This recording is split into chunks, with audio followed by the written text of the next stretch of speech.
So today I am going to talk about menopause and what happened to my hair when I was going through it. Probably still going through it too. So stay tuned if that's something that's interesting to you. It really should be interesting to everybody because one day you're going to go through menopause.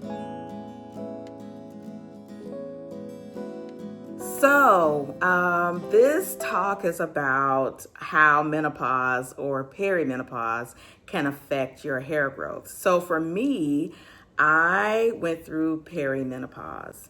I found out when I was 36 years old, the doctor told me, "You don't have no more eggs." And yeah, she said it like that, just like that. I was devastated when she said that because at that point in my life, I really wanted to have some more children.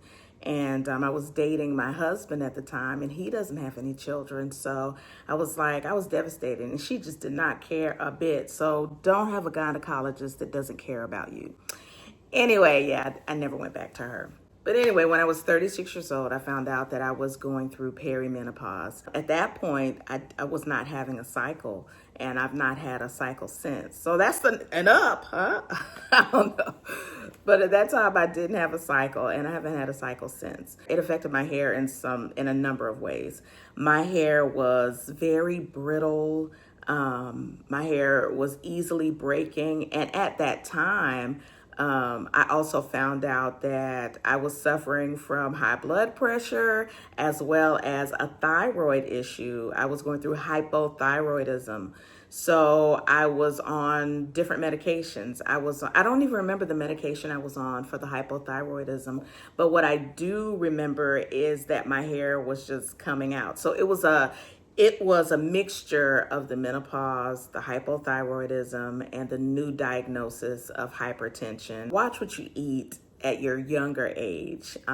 Get some exercise. Make sure you're drinking a lot of water and paying close attention to your nutrition because it will affect you when you get older. I am going to show you some pictures. I'm going to go way back in the archives and show you some pictures of when I was going through my perimenopause and my hypothyroidism. What I do know about menopause is it causes a decrease in the production of hormones, estrogen and progesterone. It shortens the growing phase of your hair because there are three phases that your hair goes through. There's the growing phase, there is the resting phase, and then the falling out or the shedding phase.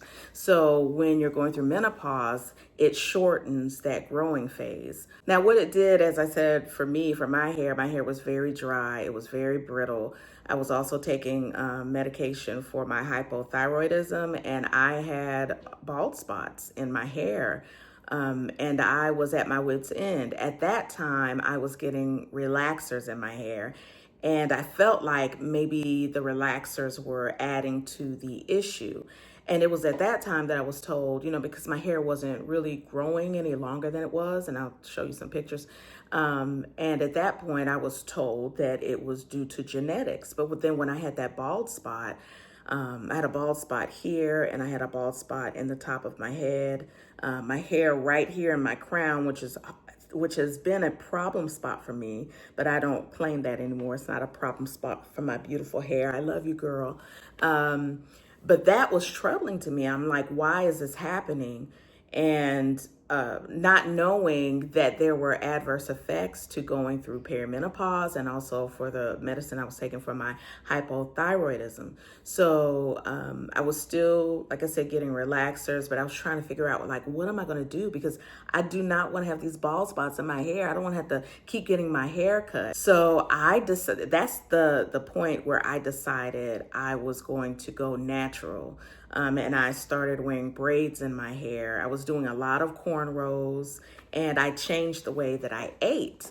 I got in contact with a natural wellness counselor. Her name was Sausalone Bay. She's amazing. She's located in South Carolina. She is a raw food chef, and she's the owner of Rawtopian Bliss. And her food is just like what it says. It is bliss. Her food is delicious.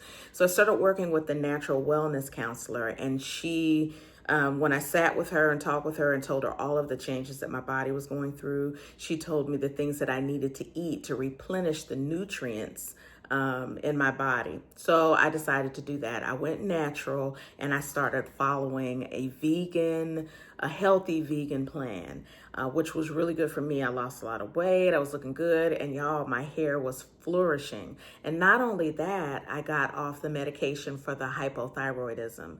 And I didn't have a lot of effects. You know, like when you go through menopause, sometimes you have hot flashes. You can have night sweats.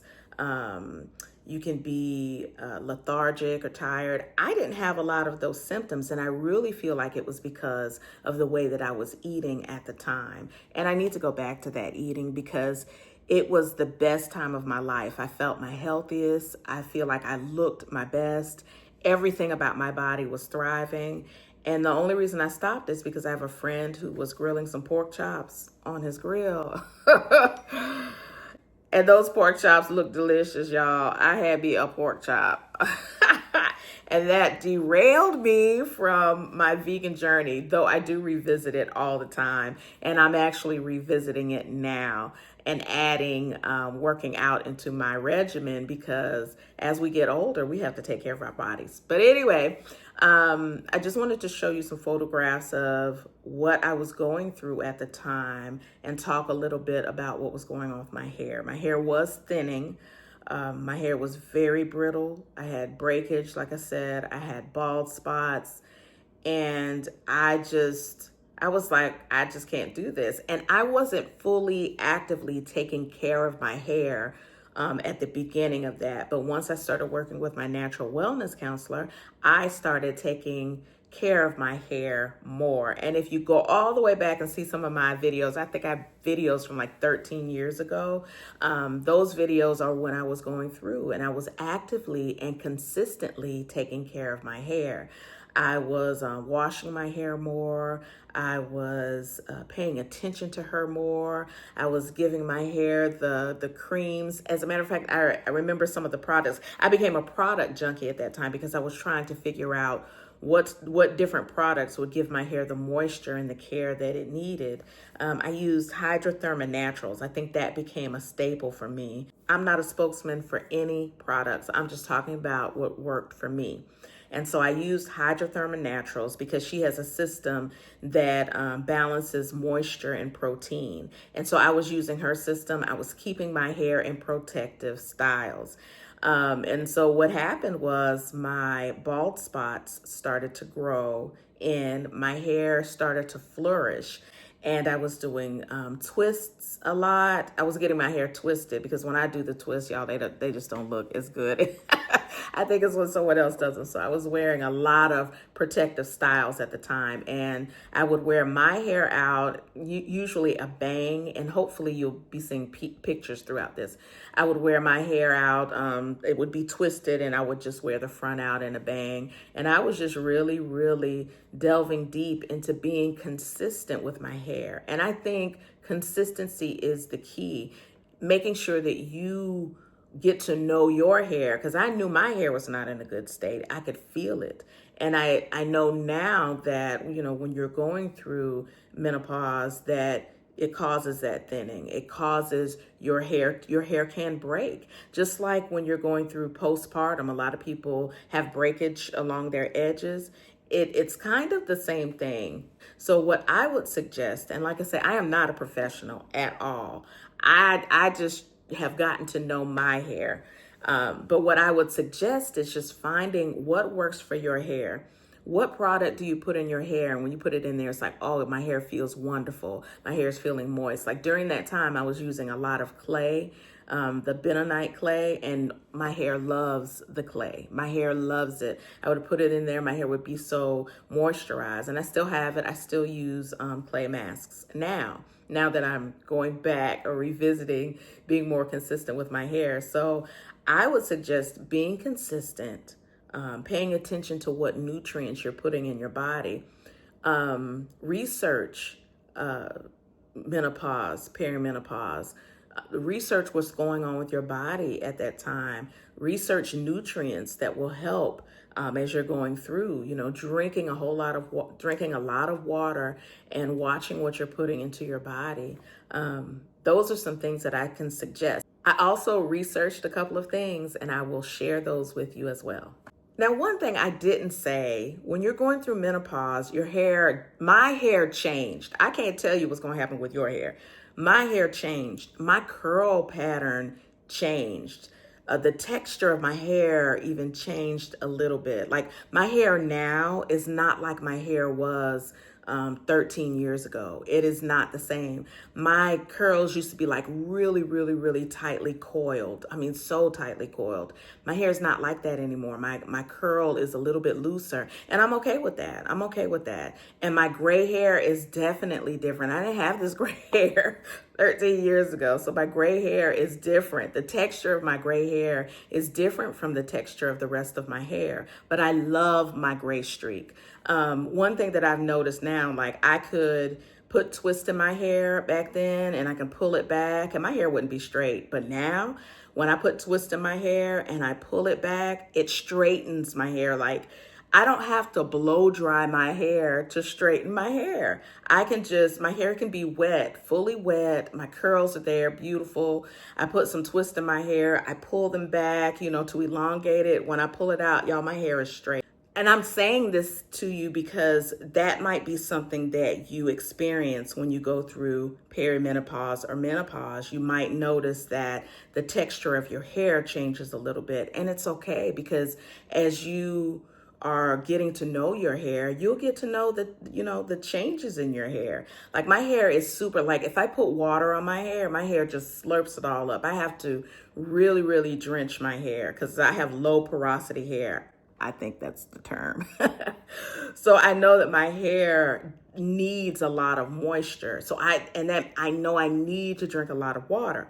I'm thirsty right now.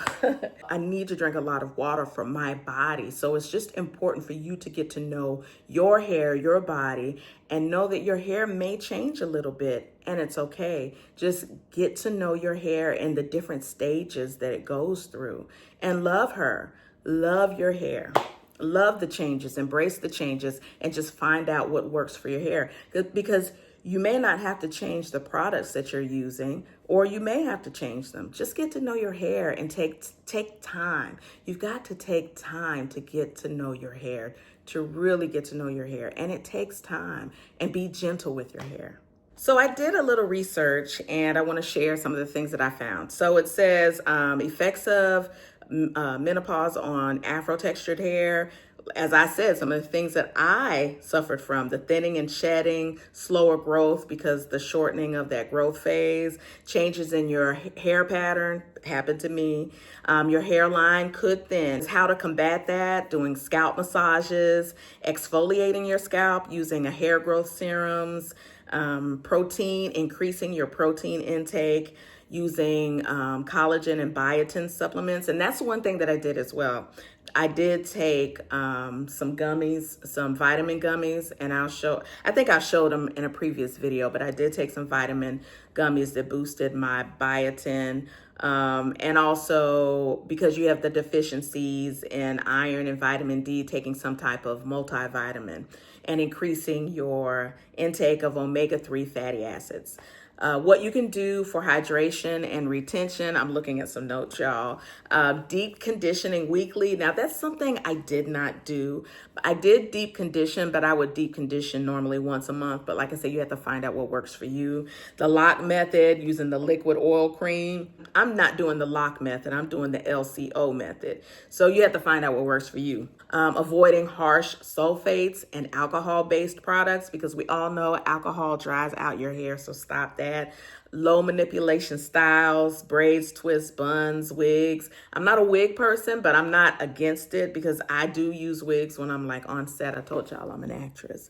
If I need to, but low manipulation hairstyles. Satin pillowcases and bonnets, a must. Y'all, that was a game changer for me. Just tie your hair down every night or put a bonnet on every night. It will make such a difference in your hair care regimen. Just tying your hair down. Being gentle with your hair. Y'all, we have to be gentle with our hair because of the texture of it. We have to be gentle. Like, I know that I would go somewhere and they would try to detangle my hair with a brush, just pulling the brush through. No, no, no, no, no. I had to put a stop to that because I know she didn't like that. And I'm gentle with her. So when I go and get my hair done, I like to be with someone who's as gentle with her as I am. Be gentle with your hair. Love her and she'll love you back. Exercising regularly. You gotta, and that just increases the blood flow in your body and keeps you healthy. That's something we all need to be doing. And I'm trying to get back to it right now. Reducing your stress, because high cortisol levels can contribute to hair loss. We all know that. And this is my stress area. So I try to keep myself stress free. All of our bodies are different and you have to find out what works for you. So that is my spiel. That is my mini TED talk on what happened with me, sharing some photos when I was going through perimenopause. And like I said, that happened when I was in my late 30s. So this video can be for older people, even for younger people, because it's something that you will go through. It's something that our bodies go through, but it's okay. Embrace the change and make the changes that you need to do so that you can be healthy and your hair can be healthy. All right. Thanks so much for watching. And I hope that everyone is having a wonderful day. Sending you love, peace, and soul. Bye, y'all.